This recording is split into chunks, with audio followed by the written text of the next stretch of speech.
આજથી લગભગ 2800 વર્ષ પહેલાં હાલના બિહારમાં કુંડલપુર નામે નગર હતું. એક દિવસ ત્યાં એક હાથી ગાંડો થયો અને તે નગરને ભારે નુકસાન પહોંચાડવા માંડ્યો. એ હાથી જ્યાં જાય જ્યાં દોટ લગાવે ત્યાં લોકોના માલ મિલકતને ભારે નુકસાન થતું. આથી લોકોએ બચાવ માટે રાજાને આજીજી કરી.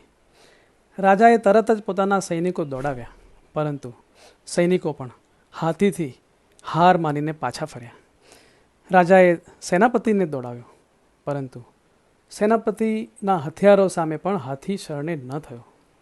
આખી નગરીમાં આ વાત વાયુવેગે પ્રસરી ગઈ અને જ્યારે રાજકુમાર વર્ધમાને જાણ્યું કે એક આવો હાથી છે જે કોઈનાય વશમાં નથી આવતો, તો એ પોતે હાથીને નાથવા માટે સજ્જ થયા.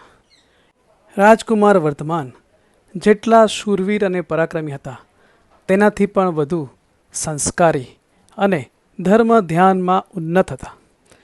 તેઓ સૌના આશ્ચર્ય વચ્ચે કોઈ પણ હથિયાર વગર જ હાથીની સામે ઊભા રહ્યા. હાથી પણ હુંકારો કરતો એમની તરફ દોડ્યો, જાણે યુદ્ધનું આહ્વાન ન કરતો હોય.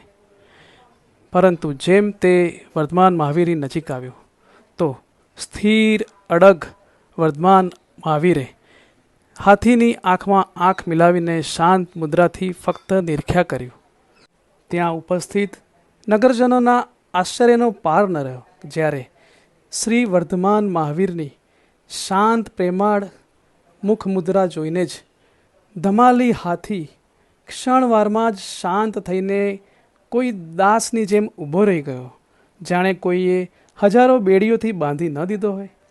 પરંતુ ના, એ તો તાકાતવાર એવો હાથી હતો, એવું જાનવર હતું કે જે ફક્ત પ્રેમની ભાષા સમજતું હતું.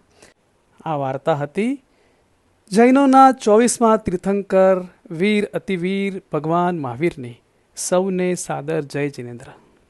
આજની વાર્તાના પ્રાયોજક છે કપિલા દક્ષ મલ્ટી સ્પેશિયાલિટી હોસ્પિટલ, વડોદરા. અહીંયા અમે તૈયાર છીએ, અમે સજ્જ છીએ આપની તકલીફો પ્રેમપૂર્વક સાંભળવા માટે અને નિષ્ઠાપૂર્વક તેનું નિરાકરણ લાવવા માટે. આભાર.